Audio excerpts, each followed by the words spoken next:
सुनना आपके प्यार मोहब्बत की बात। वो आती रही हम इजहार समझ बैठे, वो मिलती रही हम इकरार समझ बैठे रहे, वो मुस्कुराती रही हम प्यार समझ बैठे, वो नहीं आई हम रविवार समझ बैठे। हमारी ये प्यार, ये मतलब आप प्यार मोहब्बत को इस तरह पढ़ा जा सकता है। तो मतलब हम तो क्या है कि इस तरह पढ़ते हैं, इस तरह सुनते हैं, ये हंसी मजाक की बातें हैं। और आपने बड़ी अच्छी पेरोडी सुनाई, पेरोडियों का जमाना अब आइए। आपने जब पेरोडी छेड़ ही दी है तो अब मैं हमारे स्थानीय जो कवि हैं उनको फिर प्रस्तुत करूंगा आपके बीच में, लेकिन अब थोड़ा सा मैं चाहता हूं कि अपना माल बाहर का भी बेच लें।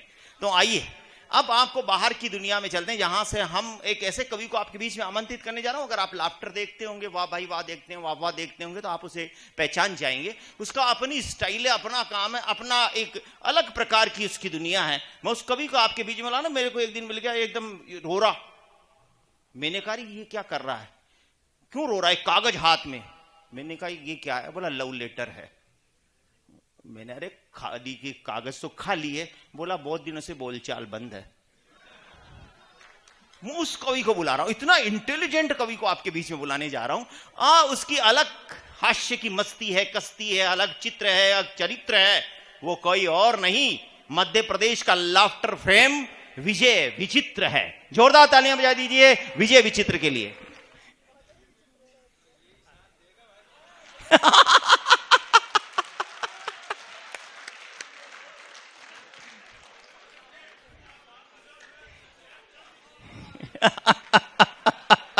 तालियां हो जाए, आपकी स्टाइल अच्छी है भाई विजय। विजय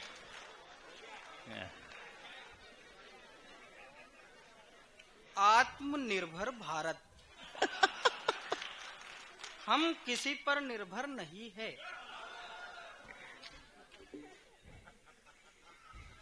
आप सभी को प्रणाम करता हूं। आप सभी की भव्य और गरिमामय उपस्थिति को प्रणाम करता हूं।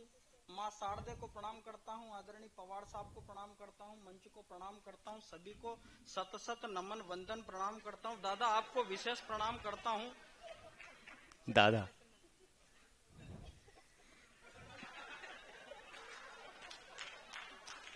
नहीं, ऐसा नहीं है, कई कार्य होते हैं ऐसे।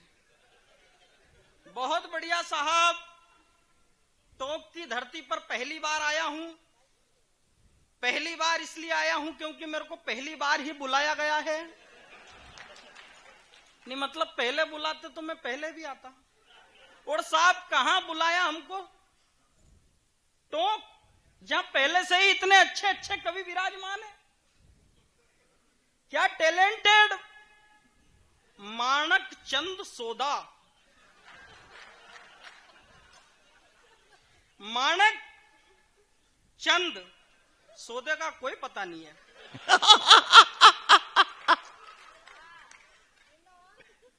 बहुत बढ़िया साहब, क्या टैलेंटेड कवि हैं। बहुत अच्छा लगा साहब, उनने क्या टिप्पणी करी अभी, बहुत बढ़िया बात कही। अब मैं बारीक पंचर हूं, जरा पकड़ने की कोशिश करना।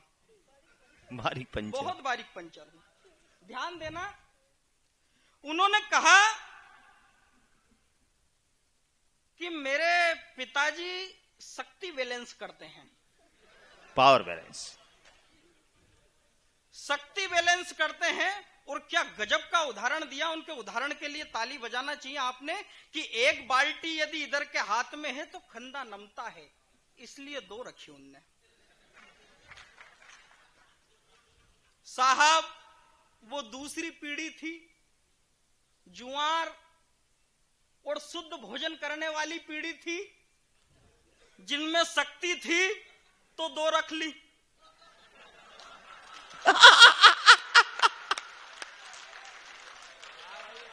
मैं जानना चाहता हूं कि शक्ति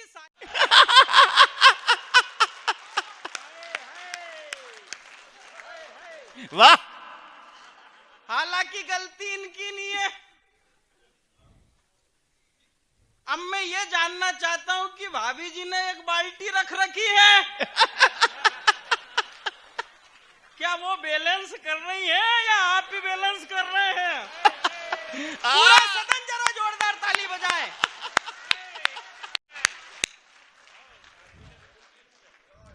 वाह, करता हूं, मेरे को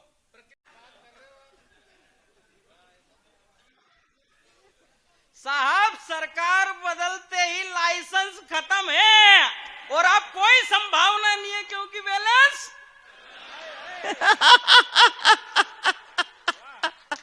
मैं तो बहुत टेंशन में हूं, वैसे ही बहुत ज्यादा टेंशन में हूं,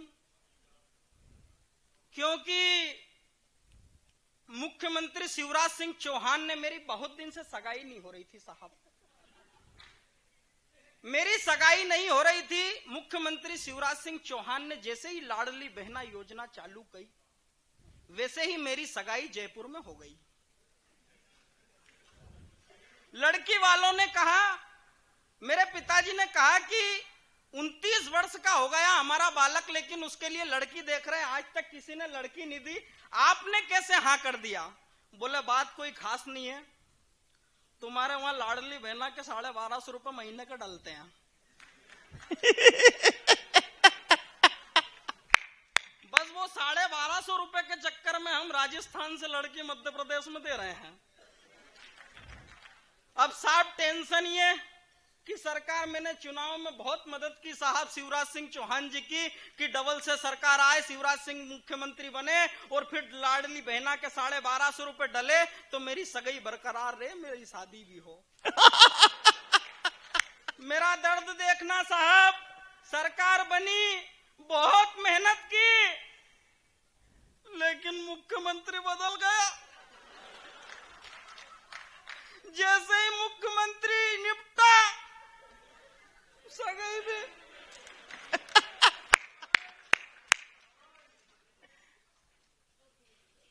दर्द है साहब। क्या गजब के टैलेंटेड लोग हैं साहब, बहुत बढ़िया। अभी जैसे ही मैं टोक आया, यहां तो साहब कहां कविता सुना रहे टोक में, टोक के तो बच्चे बड़े गजब के। जैसे ही टोक में आया, बस स्टैंड पे उतरा, वैसे ही एक बच्चे से पूछ लिया मैं इनका नाम क्या है? बोले पप्पू। मैंने कहा बड़ा होके क्या बनेगा? बोले पापा। अरे मैंने कहा वारे पप्पू। साहब मास्टर जी पढ़ा रहे हैं यहीं पे टोक में, मास्टर जी पढ़ा रहे हैं, गणित में सवाल आता है माना की करके, गणित में सवाल आता है माना की करके, मास्टर जी पढ़ा रहे हैं टोक के। बच्चे से पूछ लिया, बोले माना कि तेरे पास 20 आम हैं। बच्चा चतुर टोक का, बोले माना कि तेरे पास 20 आम है। बोले है ही नहीं सर, मान कैसे ले? बोले मान ले, गणित में मानना पड़ता है, तेरे बाप का क्या जा रहा है, मान ले। बोले ठीक है सर मान लिया। बोले 20 में से 12 गए तो कितने बचे? बोले सर 70। बोले यही पढ़ा है मैंने तेरे को, 20 में से 12 गए तो 70। बोले सर जब मेरे पास नहीं है तो मैंने 20 मान लिया, मेरे बाप का कहीं नहीं गया, तो तुम भी मान लो, तुम्हारे बाप का कौन सा ब्याह बिगड़ जाएगा।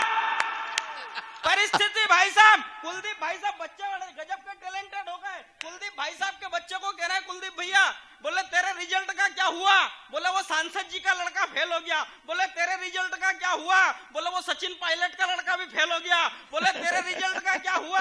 बोले वो कलेक्टर साहब का लड़का भी फेल हो गया। बोले तेरे रिजल्ट का क्या हुआ? बोले वो एसपी साहब का लड़का भी फेल हो गया। बोले तेरे रिजल्ट का क्या हुआ? बोले वो पवार साहब का लड़का भी फेल हो गया। बोले नालायक मैं पूछ रहा हूँ तेरे रिजल्ट का क्या हुआ? बोले आप कौन सा प्रधानमंत्री, आपका बेटा भी फेल हो गया।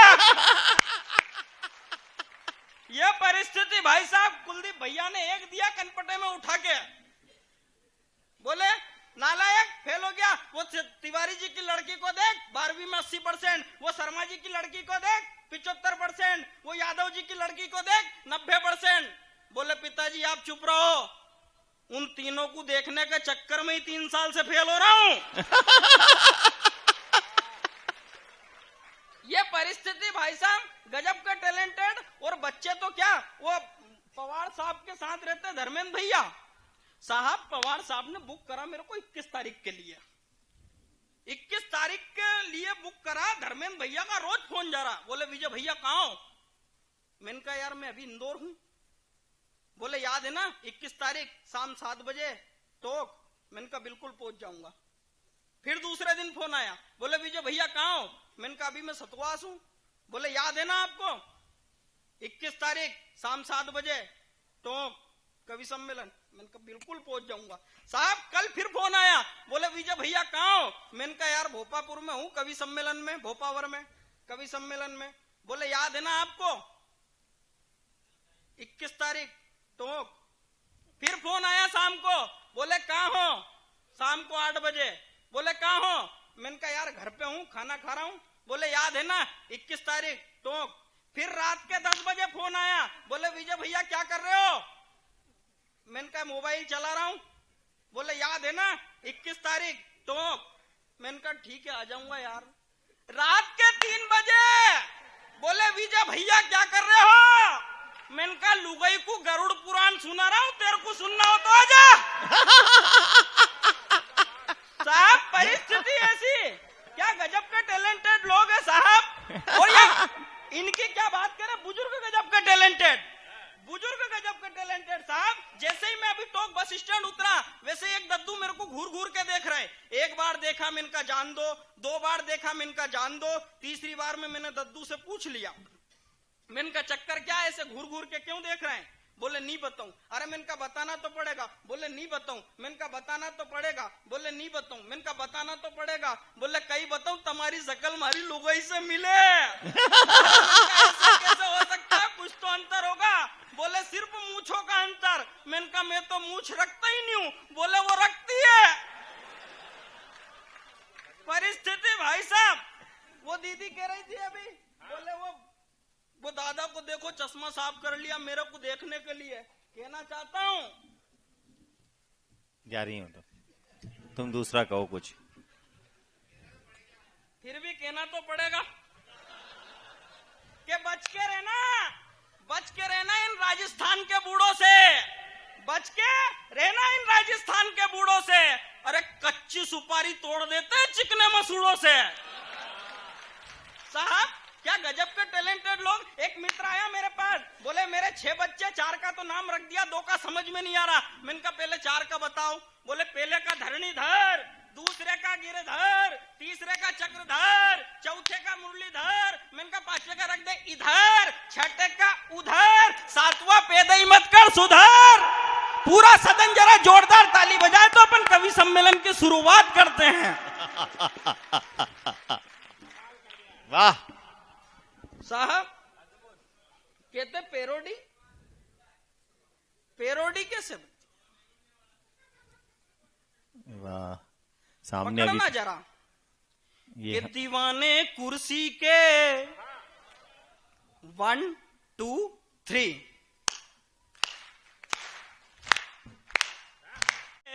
है सियासी लोग दीवाने कुर्सी के, दीवाने कुर्सी के। एक एक बात पकड़ना, मजे आए तो ताली। आप भी बजा सकते हो ताली। दादा है कि गए? नहीं अभी जिंदा है यार ये। है सियासी लोग दीवाने कुर्सी के, दीवाने कुर्सी के। वोट वोट करते हैं, नोट नोट करते हैं, वोट नोट लगे इन्हें प्यारे रे। वोट वोट करते हैं, नोट नोट करते हैं, वोट नोट लगे इन्हें प्यारे रे। इनकी तो पीढ़ियां भी हो गई है माला माल, भूखे मारे लोग बेचारे रे। तो पशुओं तक का चारा छीन के, पशुओं तक का चारा छीन के खा गए लालू ढोर दीवाने कुर्सी के, दीवाने कुर्सी के। हैं सियासी लोग दीवाने कुर्सी के, दीवाने कुर्सी के। डेढ़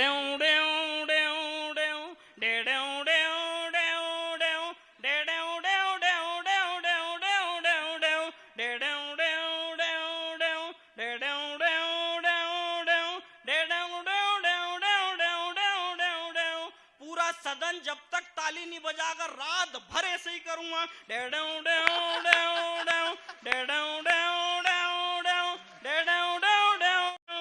19 में भी मोदी जी का जादू चल गया।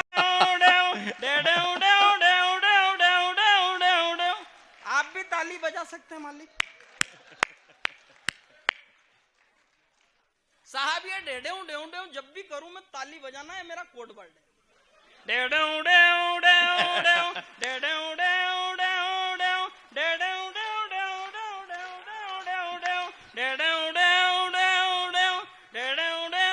साहब मध्य प्रदेश के मुख्यमंत्री जी कह रहे थे, बोले बेटी बचाओ बेटी बचाओ बेटी बचाओ। मैंने कहा क्यों भाई साहब, हम बेटे क्या नर्मदा जी की बाढ़ में आए हैं या हमको ब्लूटूथ से डाउनलोड करा?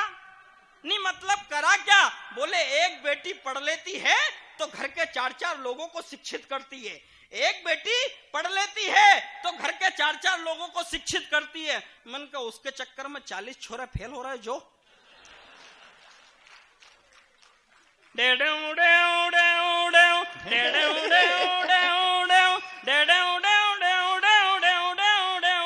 साहब महिलाएं बहुत चतुर होती है और पुरुष बहुत भोला होता है। कोई भी लड़की, मैं सिद्ध करता हूं, कोई भी लड़की अपने पति की बहन यानी अपनी ननंद से बिल्कुल प्यार नहीं करती। कोई भी लड़की अपने पति की बहन यानी अपनी ननंद से बिल्कुल प्यार नहीं करती, लेकिन पुरुष को देखना भाई साहब, अपनी पत्नी की बहन, ये वही लोग ताली बजा रहे हैं जो अपनी पत्नी की बहन।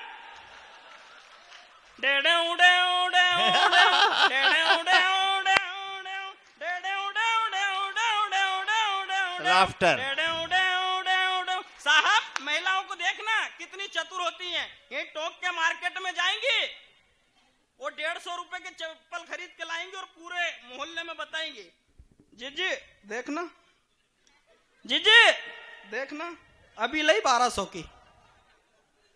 10 किलोमीटर दूर नहीं जाती और 1000 रुपए बढ़ जाते हैं। पुरुष को देखना भाई साहब, 2000 की पी के आएगा, किसी को नहीं बताएगा, चुपचाप सो जाएगा।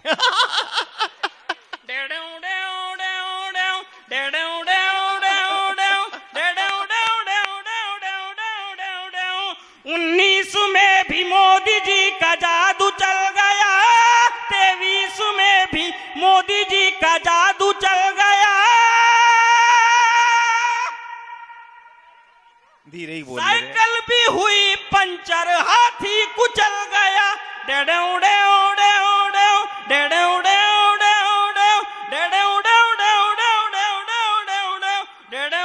बोलिए सत्यनारायण भगवान की।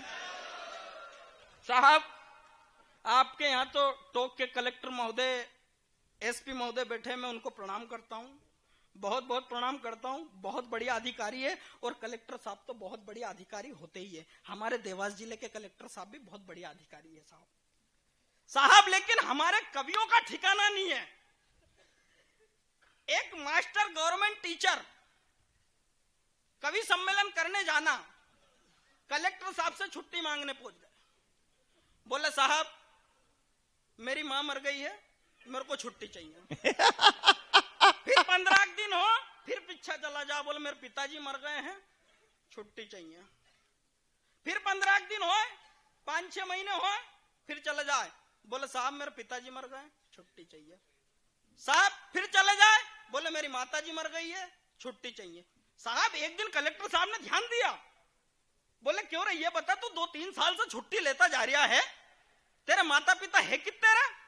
बोल के देखो साहब ऐसा है, अब कभी आदमी बोले देखो साहब ऐसा है कि मेरी माताजी मर गई, मैंने 12-13 दिन में उनका काम निपटाया, पूरा नुक्ता पानी करा और उनसे निपटे ही था। फिर मेरे पिताजी ने दूसरी माताजी लिया है। अब दूसरे माताजी लिया है, फिर 5-6 महीने बाद में मेरे पिताजी शांत हो गए।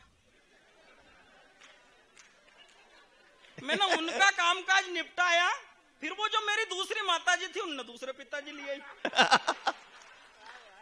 क्या खानदान है। फिर मैंने उनका कामकाज निपटाया, फिर वो जो दूसरे पिताजी थे उनने दूसरी माताजी ले आए।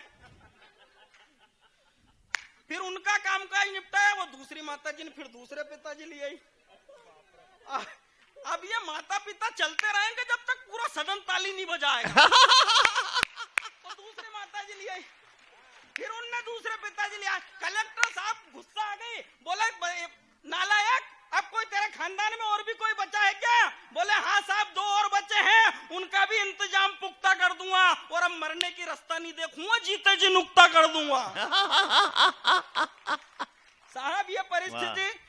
अच्छा सुन रहे हैं आप कुल मिला के। डेडेऊ डेऊ डेऊ डेऊ डेडेऊ डेऊ डेऊ डेऊ डेडेऊ डेऊ डेऊ डेऊ डेऊ डेऊ डेऊ डेऊ डेडेऊ डेऊ डेऊ डेऊ। साहब कुछ एक पंक्तियां और कुछ समय के लिए आपके भी चोर हूं मैं साहब, मजे ले लेना आप। सिंधिया जी ने पार्टी छोड़ी, सिंधिया जी ने पार्टी छोड़ी, कांग्रेस पार्टी और भाजपा में शामिल हुए, सरकार गिरा दी। सबने कहा कि सिंधिया जी ने कांग्रेस के साथ गद्दारी करी, पार्टी छोड़ दी। साहब सिंधिया जी का दर्द मैं जानता हूं क्यों छोड़ी पार्टी। मैं इसलिए जानता हूं क्योंकि मैं समझदार आदमी, बारीक बात पे आप तो ध्यान दोगे नहीं, मैंने दिया। साहब क्यों छोड़ी, 4 पंक्तियों में समझ लेना कि राहुल जी आज हाल ये तुम्हारे ना होते। 1 2 3 राहुल जी आज हाल ये तुम्हारे ना होते, जनता की सुनते बात तो फिर हारे ना होते, जनता की सुनते बात तो फिर हारे ना होते। संसद में सिंधिया जी को मारी आंख आपने, इसलिए छोड़ी। राहुल जी आज हाल ये तुम्हारे ना होते, जनता की सुनते बात तो फिर हारे ना होते। संसद में सिंधिया जी को मारी आंख आपने, लड़की को मारते तो तुम कुंवारे ना होते, लड़की को मारते तो तुम कुंवारे ना होते। मेरी जिंदगी में बेहुदा मजाक हो गया। 1 2 3 मेरी जिंदगी में बेहुदा मजाक हो गया, कुछ देर के लिए दिमाग लाख हो गया। और अफसरा समझ के जिसको ब्याह के लाया मैं, और अफसरा समझ के जिसको ब्याह के लाया मैं कब जो धुला उसका तो तलाक हो गया। मैं कब जो साहब ब्यूटी पार्लर का दौर, अपन पद्मिनी समझ के लाओ, मेकअप धुलते लाउद्दीन खिलजी दिखती है। बात समझ में आई?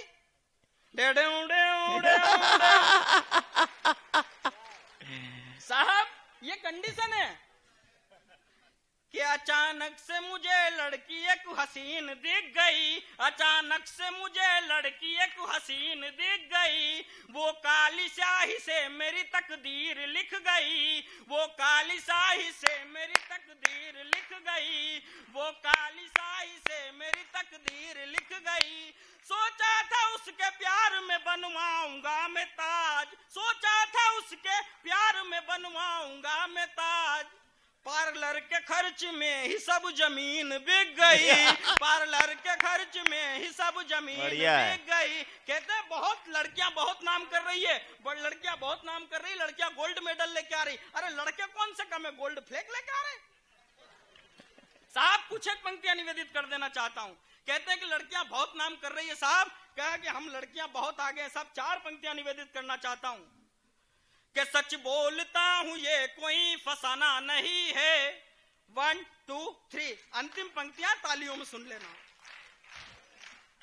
कि सच बोलता हूं ये कोई फसाना नहीं है, सच बोलता हूं ये कोई फसाना नहीं है। जब ये पैसे देके ताली बजा सकते हैं तो आप लेके तो बजा ही सकते हैं। कि सच बोलता हूं ये कोई फसाना नहीं है, सच बोलता हूं ये कोई फसाना नहीं है। मर्दों की आदतों को तुमने जाना नहीं है, मर्दों की आदतों को तुमने जाना नहीं है। 9 माह में बनोगी माँ बस एक बच्चे की, 9 माह में बनोगी माँ बस एक बच्चे की।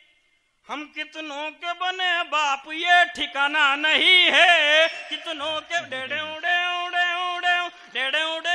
साहब हिंदू मुस्लिम एकता का मंच है, साहब अखिल भारतीय कवि सम्मेलन टोक महोत्सव। 4 पंक्तियां निवेदित कर देना चाहता हूं, 4 पंक्तियां सुन लेना। हाँ स्वागत स्वागत। कि दोनों हाथ जोड़ के मैं करता प्रणाम उन्हें जो सुन रहे हैं मेरी कविता आवाज को, और धरा को प्रणाम मेरा और आसमान को है, आग को हवा को पानी जो बुझाता प्यास को। तो भारत की उस जवानी को है प्रणाम मेरा जिसने बचाई सदा भारत की लाज को, और प्रणाम राम को है गोड को है गुरु ग्रंथ को, और है सलाम ख्वाजा गरीबू नवाज को, और है सलाम ख्वाजा गरीबू नवाज को। साहब मैं जानता हूं बिस्मिल्लाहिर्रहमानिर्रहीम पहला कलमा तैयब ला इलाहा इल्लल्लाह मुहम्मदुर रसूलुल्लाह। जब एक वतन परस्त मुसलमान 5 वक्त की नमाज पढ़ता है तो छन्नो बार इस सरजमीन हिंद को चूमता है, उसी को वंदे मातरम कहते हैं। साहब जब 5 वक्त की नमाज पढ़ता है, जोहर फजर असर मगरिब और इशा, 4 पंक्तियां निवेदित कर देना चाहता हूं। कुछ लोग राजनीतिक रोटियां सेकने के लिए कह देते हैं कि वंदे मातरम का विरोध किया जा रहा है, कि जिस धरती पर महंकाल का डमरू बजता है डमडम, जिस धरती पर गुंजित होता रहता है हर हर बम बम, इस सदन में सिर्फ बुद्धिमान लोगों की तालियां देखना चाहता हूं मैं, अगर बात अच्छी लगे तो। जिस धरती पर महंकाल का डमरू बजता है डमडम, जिस धरती पर गुंजित होता रहता है हर हर बम बम, जिस धरती पर ख्वाजा ने फहराया इस्लामी परचम, जिस धरती पर अल्लाह हू अकबर बोला जाता हरदम, जिस धरती पर जिस मिट्टी में राम कृष्ण ने लिया जन्म, पाप को पराजित करके जहां विजेता बना धर्म, उस धरती के विजय मंत्र को, उस धरती के विजय मंत्र को गाने में ना करो शर्म, और दोनों हाथ ऊंचे उठाकर बोलो वंदे मातरम, वंदे मातरम, वंदे मातरम।